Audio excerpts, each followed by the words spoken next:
This higher education, baby, learning with no ceilings. And we cold chilling, and we world building. It's a dope feeling. This is Welcome to the wonderful world of Yazi podcast. I am your host, Yazi. This production is produced by Smack Talk Productions. Shout out to my boy Mac. Fucking killer, goddamn motherfucking human being. I'm going to say that every time. Almost just like, there's this teddy bear movie, and I'm forgetting the name. Is it Ted? He's like Ted. You know, just a really, really lovable teddy bear, but he has a really, really fucked up sense of humor and will really, really, really get your fucking week. So shout out to fucking Mac. Shout out to me, because this is going to be a really, really, really fun podcast today. Because I have had, so first and foremost, to make my money, I am a service industry member. Particularly, I'm a bartender. I've been a bartender since I've been 24 years old. So 6 years now. I'm 30 now. And but I've been a service industry member since I've been 19 years old. And so all of these stories I tell are all based on real life events. Okay? Real life events. But they will be different names just to protect myself legally from any hating ass fucking owners, because they truly do hate on me. And if only just one person hears about this in the industry, that's all it takes about this, and then I'll be being whispered about them like always, because as I will explain later on, I'll say why there's whispers about me, and shit is just really, really funny. So I'm going to take this little hit, and we're going to embark on my restaurant industry journey. And we're going to have Mac chime in a little bit too, because he is a service industry member as well. And he has some very, very, very valuable, angle and perspective as well. So let's get to it. I'm going to burp. Excuse me.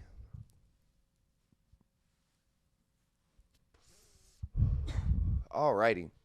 So, my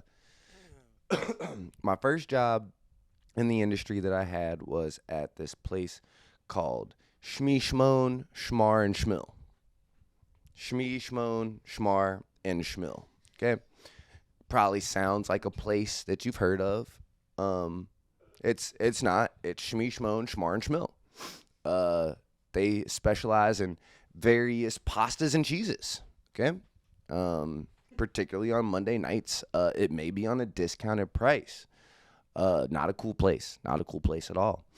This place was in Hyde Park, and I actually got to open this place. I got this job from my homie. I'm not going to say his name, so I don't know if he want to be mentioned, but shout out to my homie. He's out in Lebanon now, fucking killing it. I love you, bro. You're awesome. Thank you for introducing me into this industry and giving me an opportunity to provide for myself and my family. You the fucking man. We're going to call him Turt. We'll call him Turt. Shout out to Turt. All right. So I got a job being a prep cook. That was my first job in the industry. And I never was a prep cook before. I just am my only child, so I've cooked for myself since I was like fucking, I don't know, 8, 9 years old. So like I know how to use a knife and shit, but I had anxiety being in a new environment, and I like just acted like I knew what I was doing, and I'm fucking slicing some carrots, and I'm just going way too fast, and this knife is super fucking sharp, and I slice off a nice little part of my nail on my finger. And I'm just bleeding all over the place and, like, embarrassed as fuck. So I'm trying to hide it. The fucking chef comes down. He's like, what the fuck did you do? I'm like, I cut myself. And he's like, oh, man, all right, we're going to get you, just go get on the dishes. So then I got demoted on my first day to fucking dishwasher. I was like, oh, man, this is salty. I don't know how much longer this going to last. 2 hours later, I'm washing dishes, right? And this is, like, this is hindsight, but this is really, really, really fucked up, and something that in this entire industry, it's a lot of fucking sexual manipulation and really, really nasty, picking people because based on just how they look or how their body parts are. It's for men and women, mostly women, but men do get on this receiving end as well. And this is just from my perspective. And my manager at the time, we'll call them Schmershly. We'll do that, Schmershly. Walks by me and says, "Who are you?" I'm like, "My name's Zeke." And she's like, "You're really cute. You're too cute to be a dishwasher. Come upstairs with me." I'm like, all right. At that time, I'm like, hey, yeah. You know, I'm cute. I'm cute. Now I'm realizing this woman was 37 years old. And I'm 19 years old. That's some weird ass motherfucking shit. That's weird as fuck. Why are you 37 years old going to a 19-year-old talking about some, wow, you look way too good to be down here dishwashing? Like, just on hella different levels. It's extremely fucked up. So instantly she's like, "Do you want to be in the front of the house? You're just gorgeous. I need you on the floor."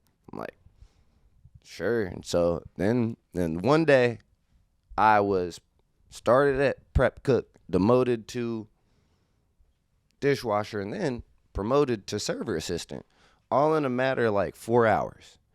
Mind you, we're open in this place, so it's all chaos. Like, people are still moving shit, like making sure shit works, like plugging up TVs, like making sure sound systems work, like it's opening up a restaurant. And so, you know, I'm just in the whirlwind, like, tight. All right, let's run it. So I'm a server assistant now. The things that I saw at this place were absolutely deplorable. So I worked there for a year and a half. I got fired, and I'm going to tell that story another time because that is a whole nother self-exploration story that I can't wait to tell, but that's for another day. But up until the point I got fired, I ended up working my way up to a server. But while I was a server assistant, I got to witness an owner on shift be wasted as fuck and smack the ass of a pregnant employee while they're walking by with a goddamn tray of food. I'm 19. I'm like, whoa, shit. Did anybody else fucking see that? Like, no. I also witnessed the same motherfucker smack a woman employee drunk as fuck on the stairs during a New Year's Eve party. Same motherfucker had us out at a meeting drunk as fuck on a Sunday at 9 o'clock at night, just drunk ranting to us about a whole bunch of bullshit. So much to the point that the head chef at the time cut the meeting short because he was like, "You're not about to do this to these people. It's a Sunday night and you are out here wasting all of our fucking time." These are the crazy, crazy normal things that happened at Shmee Shmon Shmar and Shmill. And the people continue to work there because I don't know what happened, but I speculated that somebody had to pay somebody off, because if you smack the shit out of somebody and you don't press no charges, that must mean you had to slide something under the table, because that is a lawsuit. So it was just a bunch of just like people allowing people to continue doing these really abusive and nasty shits consistently. So I worked my way up to a server, got fired, was salty for a while, ended up working at Skyline on Court Street. I hated that job so fucking much, but it taught me how to memorize orders a little bit better, because this is the only Skyline in the entire motherfucking city. If you're not from Cincinnati, Skyline is a Cincinnati staple. They're famous for their chili. It's more like a chili sauce with noodles, but then you put the cheese, you put the beans, you put the onions on there. You either get the chili spaghetti, 2-way, 3-way, 4-way, or the 5-way. It's absolute gasoline and fire. So I worked there, and they didn't have fucking computers so you could see your orders. They had fucking 7 servers calling out orders, and my ass was on the goddamn Coney machine, or Coney section. I would have all of these servers talking about, all right, I got 7 conies, 2 no cheese, 2 no onions, 2 straight up, 1. Hold on, no, that's wrong. Hold on, I'm going to do that again. And then the next person would run theirs. So now I got to memorize about 30 fucking different coney variations. A coney is a bun with a miniature hot dog and chili on it with some cheese. It's a cheese coney. And I lasted at that job about 3 or 4 months until I was like, nah, I can't do this no more. Then I got a job at this place called, what are we going to call this place? Laissez. We'll call it Laissez. Laissez was this tight place where actually I got to meet and work for one of the best people ever. We'll call him Majeki. Majeki is an amazing human being, one of the best chefs in the entire city. He's always shown me an immense amount of kindness and guidance. In this industry, especially if you're not white, you won't get any help. They will leave you out to dry. You will ask for guidance and be like, what can I do better? They'll be like, oh, just keep on doing that. But then they'll cut your shifts. They won't communicate anything. And then next thing you know, you're just like you're not really working there anymore. And it's just really a bunch of bullshit. And so I want to shout out him for like always staying true and real. But I worked at this place and I was a server assistant there / expo for about 6 months. And that place was cool just because all the workers there was tight. Like, I worked with a bunch of really, really fucking cool artists. Like, most of the people who worked there went to the art academy. And so I got to meet some really, really funky people. But, man, more fucking corruption and fucking weird shit. So, the manager at the time was a true old school style restaurant manager. Like, saying real nasty, inappropriate shit to everybody. And it was just because he was a gay man. But he would be saying real inappropriate shit to women and men. And that was like the first time I experienced that, of just like, yo, just because you are fucking gay, you're still a fucking man, and a white man at that. Like, there's no difference in what you're doing. You just saying it with a little spice. And so, like, that was the first time I was confronted with that, and the confusion of how, like, damn, so this is just how we speak. So you develop that fucking language, and you accept that this is the culture and this is how it is. So that's what I learned at that place. They wasn't motherfucking paying the server assistant nothing, because we actually learned on the tip pools. All of us were like, why aren't we making no money? It ended up that one of the managers was slicing money from the tip pools, and so we was all getting fucked up and not making all the monies we was supposed to. And so, boom, scap shit. Next thing, worked at this place called, we're just gonna call it 99% butter waffles. That's what this place is called, 99% butter waffles. And then they also serve potato wedges with mayonnaise. And that's what they popular for. 99% butter waffles that aren't even cooked all the way, and wedges with some mayonnaise.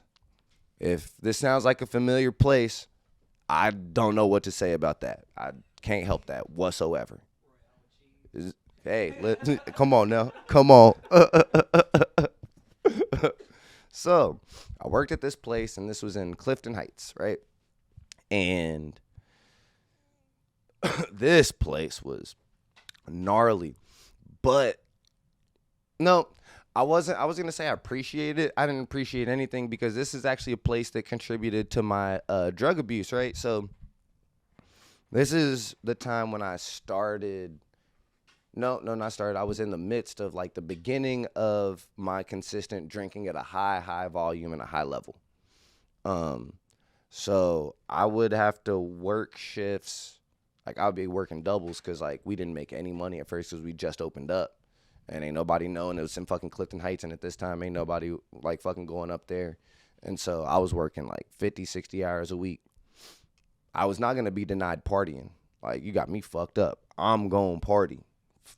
Like, I don't give a fuck. So I get off work around, like, and I'm, like, 21, 22 at this time. No, I'm 22 at this time. And I get up, I'd have to work at 8 o'clock in the morning. I work a double, so I'd be off at, like, I don't know, 12:1. If it's like a weekday, if it's a Saturday or Sunday, I'm off at like 3 or 4, take a little hour or two break, back on the clock 5 or 6, work the night shift until like 11. As soon as 11 hits, I would go pop a tab of acid, and I'm going and fucking partying and drinking my fucking ass off. Then by the time I come to around like 7 in the morning and I'm trying to go to sleep, it's time to go to work. So my managers at this place, right? Guess what they did? They were like, oh, we see that you're struggling. Let's pick you up. Here is a 30 of Adderall. 30 of Adderall is one of the highest dosages of Adderall that you can take. And so I'm like, what did this do? And they said it'll make you be able to work. I said, what is this? They said it's Adderall. I'm like, oh, it's just ADHD medicine. I'm ADHD. Maybe that'll help. I take it. Wow. The first time I took it, I was like, holy shit. Like, I'm focused. Whoa, shit. Meanwhile, I am like, I don't know how I'm functioning because I haven't had any rest. I've just damaged my body a lot from all the alcohol and partying I've just been doing off of acid. So I've been fucking really screaming and fucking really moving my arms and jumping around and shit. And I'm still able to be like memorizing like 6 or 7 tables orders in a row and then going and putting them in, like just real crazy shit. This continued every single Saturday and Sunday. That was my fucking, that's what I was, I already knew. My manager's gonna have an Adderall for me, so I ain't even gotta worry about shit. I'm gonna fucking, I ain't gotta go to sleep. I don't have to go to sleep. I can just party every fucking Friday and Saturday night as long as I want, and it don't matter because I got these drugs. That is so crazy that I'm not the only person who has had elders and people who are supposed to be goddamn adults to fucking children. Show them the proper and right way. Let me know, hey, I will fucking fire your ass if you want to decide to party instead of get this money. If you want to come to work, fucking super hungover, smelling like goddamn alcohol out of every one of your pores, then that's your choice. And if you need other help, I will provide that help for you. I'm not finna give you no goddamn Adderall. I'm not finna help you develop a goddamn drug habit to work. Excuse me? That's fucking crazy. So I literally became addicted to Adderall working at 99% waffle spot with the wedges and the mayo. And it's actually really gnarly. And then this is the best part about this job though, right? Best part. No, this is the best part. I'll tell you this, the second best part first. I worked one shift bartending there. I trained 2 times, and I worked one shift bartending there. Everybody listening right now, I used that one shift of bartending, right, when I was 22 years old, and I put that motherfucker on my resume like I was a bartender. You can't tell me I'm not a bartender if I bartended one shift, because if they call and say, did he bartend, they got to say yes. If they want to go and continue and ask how long, hey, that's on them. But I totally 100% promote fluffing up your goddamn motherfucking resume. I'm even a huge advocate of perping. Fucking perp. Lie. Who cares? Get that motherfucking job and just show them you know how to do it. They ain't gonna ask no questions. And if they go and dig deep on your resume, oh well, you probably want to go get the motherfucking job anyway. You literally have nothing to lose. Absolutely nothing. So either fluff or perp. Like, I am a product of fluffing up my goddamn resume And it's why I got opportunities. It's a portion of why I got my opportunities. So this is the real coolest part. Almost every morning, me and not all, but like at least 4 or 5 other servers and bartenders would go to the back corner and we would smoke a bowl or a joint. This is just normal, including a manager. One day, I'm smoking a fucking bowl in the back and people are being mad weird, like super mad weird. Like I'm hitting it and normally people are hitting it and I'm like, you want to hit this? And I'm like, no, I'm good. No, I'm good. No, I'm good. I'm like, okay, is there... whatever, shit, I'm roasting it. Then I work a whole busy ass shift and I'm feeling this weird ass energy. Like everybody's acting mad weird towards me. And the manager on at the time, she's like, hey, make sure you stick around until gets here. And I'm like, oh, okay. Something in my soul told me, something happening. They're about to fire me. I'm not about to let them fire me to my face. You got me fucked up. So I hurried up and did my side work, and I got the fuck up out of there. While I'm walking home, I get this call, and it's Schmabe. Yeah, bleep that out. It's Schmabe. Schmabe. And Schmabe is like, you know that I have to fire you, right? I'm like, fire me? For what? And he's like, you were smoking weed and you know that's against company policy. And I was like, you just gave me Adderall yesterday. You just gave me drugs. And then like I'm freaking out. So I'm like, I could just tell the owner that, you groped the one woman. This is another gay man who actually groped several of the women employees. I mean, like, real titty grabs.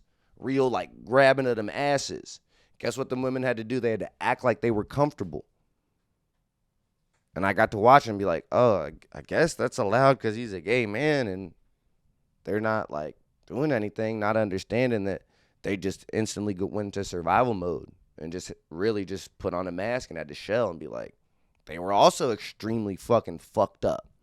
Fuck that dude, Schmabe. Fuck you. If you ever hear this, you're a terrible goddamn human being, and all of the goddamn trauma that you've invoked on people, you are a fucking hoe-ass motherfucker, and the universe, I know, is dealing with you in the greatest ways, which is the worst ways. So fuck you, motherfucker.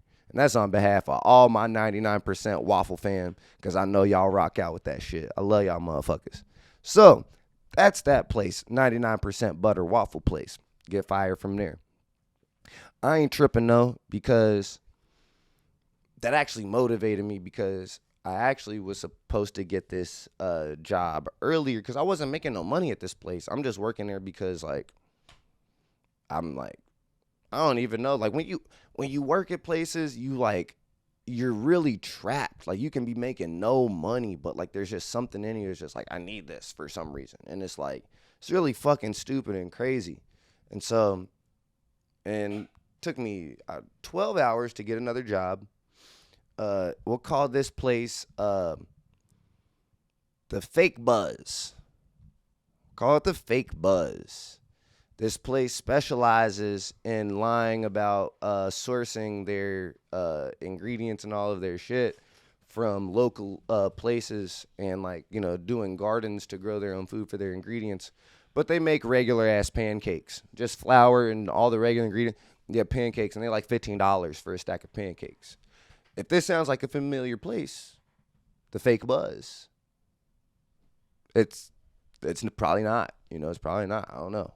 So the Fake Buzz was a cool place because it allowed me to put barista on my resume. The only thing that these places have given me is just resume pieces. That's it. And so since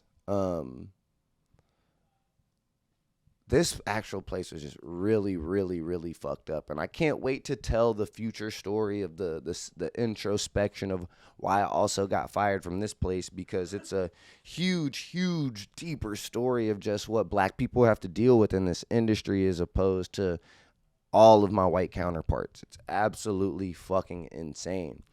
I don't have the worst things to honestly say about that place. Just the real worst things is just the lies and the perping. It's just like, I don't like when you try to play and feign sustainability, but you're almost like as like worse than Applebee's as far as like your practices of like getting rid of waste and just lying about just quality of ingredient. And I don't know, it just, I don't like that shit. And also like the owners like can pay their people so much more, and I know this because they have a titanium wall in their house that costs $1 million, but they can't pay their employees more money. But they personally can install a $1 million wall of titanium in their home. Why? You know, that's a great question. I mean, was it like a safe or something? Nope, it's just a wall. It's just an art titanium wall for $1 million. What? Sorry, I gotta ask. Was there like actual art on the wall? No, it's just literally a like 2-inch thick titanium. It's like I'm sorry, I'm just so interested in this wall now. No. Shoot. So did they like? It's like one big sheet of metal. It's like not like a bunch of pieces like welded together. Yeah, or anything like that? exactly. So like literally like imagine this whole entire like wall like where the door is and everything. I bet the person that made that was so fucking mad. And it's just titanium. I know this because one of the people that worked at the Fake Buzz with me, one of my like homies. Got all these other codes and I can't figure out the Fake Buzz yet. Hey, listen. So, all right, I'll give a better hint for the Fake Buzz. All right, the Fake Buzz is only a breakfast and a brunch spot. Okay. The Fake Buzz has a couple of locations.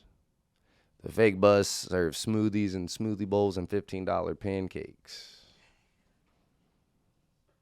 Heard. I think that I got it. Yeah. But titanium wall, $1 million. His like one of his best friends was one of the like people that installed it. They said that was one of the most insane difficult installations of all time because they actually had to like put like a casing. And they had to pour melted fucking metal in the casing and let it dry in the casing. Or let it cool. Sorry, let it cool. I bet they use so much like clay dust stuff like because you know that's like how they. I'm pretty sure that that's how they do like the metal pouring. Yeah. For casting like weapons and stuff. Yeah. They couldn't live in the house for like 3 months. Damn. And it costed $1 million. I really want to look at a video of them making this. Bruh. Because like, I mean, you know, fuck that guy for paying that much for a titanium wall. Oh, Like, absolutely. I bet that time-lapse video is dope. Oh, dude. So the actual concept of a titanium wall is actually super fucking dope. But if you not paying your people like at least living wages, I don't know if you can afford a titanium wall. You can't afford your business for real. That's what business owners don't understand. If you can't afford to pay your people, then you can't afford your business. People are so fucking stupid and literally live on these slavery ass ideals and terms and conditions of, oh, well, at least I got a job. At least I got a... No. And then all of the owners, all they try to do is they try to flip the narrative and call motherfuckers lazy. Ain't nobody lazy. Y'all motherfuckers ain't paying. We not slaves. If we gonna be at your shit, you gonna pay us, or we not like our fucking predecessors. We'll just figure some other shit out. But we not gonna go for your shit. So that is really actually big thing of what COVID sped up for the destruction of our industry as well. Where this whole entire industry is taking a huge hit right now. A lot of us are fucked up right now, super fucked up. Thanks to the pandemic, we have not recovered. We have not been the same. It was a super nice little burst. That first 3 months was crazy. Everybody was so excited to go out.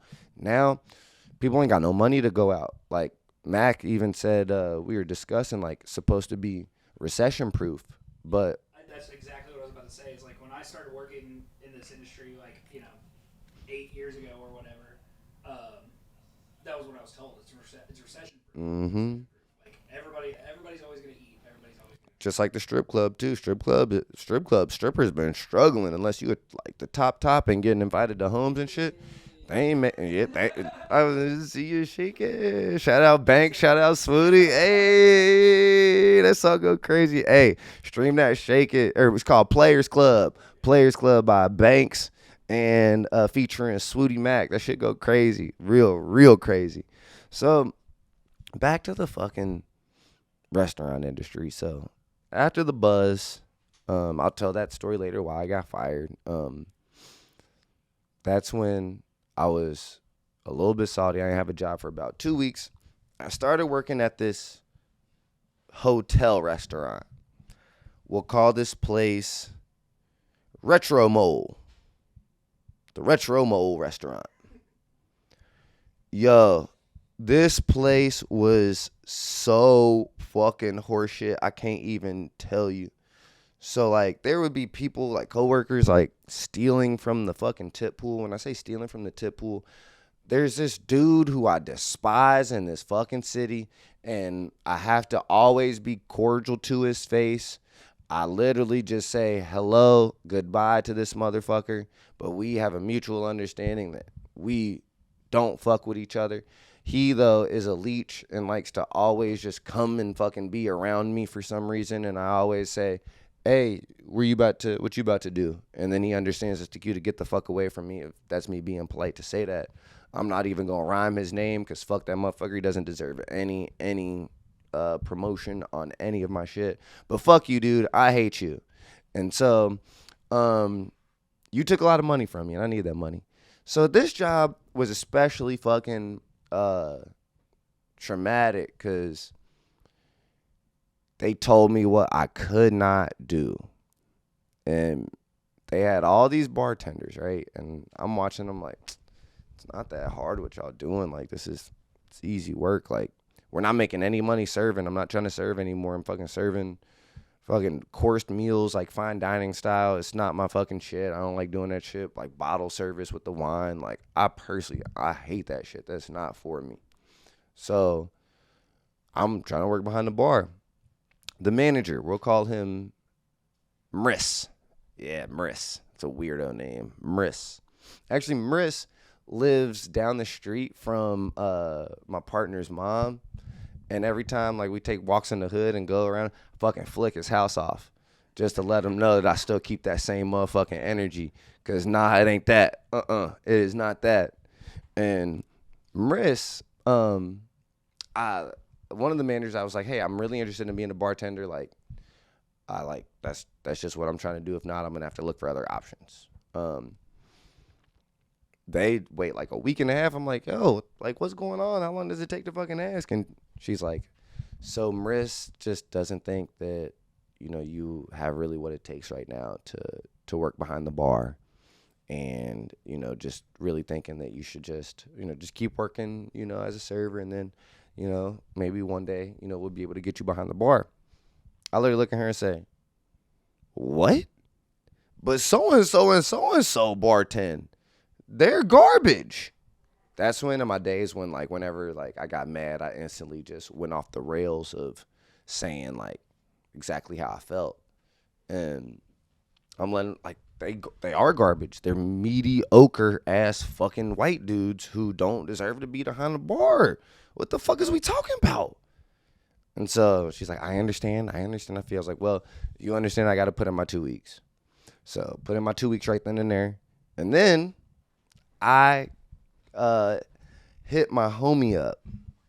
And I will say her name because this is one of the only people in the entire city of Cincinnati to use their nepotism for black people.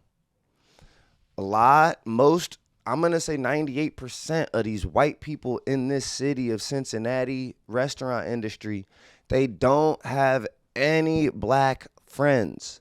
They have maybe a couple black situationships and accomplices, but they don't have any friends, any actual true black homies. They don't be around niggas at all. So I want to shout out Valerie motherfucking Deal for literally using her nepotism to get me a job at Schmertles. Sounds like a place. Hey, I know a lot of places sounds like that, but Schmertles was a magical place, and this is how this worked out. And this is what I be trying to tell people in this particular city. I don't know how this work in other cities. Here in this city, this is how the industry works. You don't go to bartending school. It's a waste of goddamn money. It's a waste of goddamn time. You actually don't know anything going to bartending school, because bartending in the city varies from fucking establishment to establishment, how they run their bar programs, everything like that. Everything is different. Almost damn near every bar makes their old fashions just slightly different. All their Manhattans just slightly different. There is no just regular Manhattan. Everybody has their variations, right? So people want you to learn their variations, not some fucking bartending school shit. That's number one. Please understand that. I am a respected veteran in this industry. This is a pro fucking tip. This is how it works. You just have friends in the industry and you tell them, hey, I'm interested in getting a job. Can you give me a job? That's how it fucking works. It don't matter what your experience is and what a farm or industry you was in. That's how it works. Do you know why there's only white people working in the Cincinnati bar industry for the most part? Because they only know white people. White people are their only friends. So they're only bringing on their fucking white accomplices. So they're just showing the relationships that they have and the relationships that they do not have.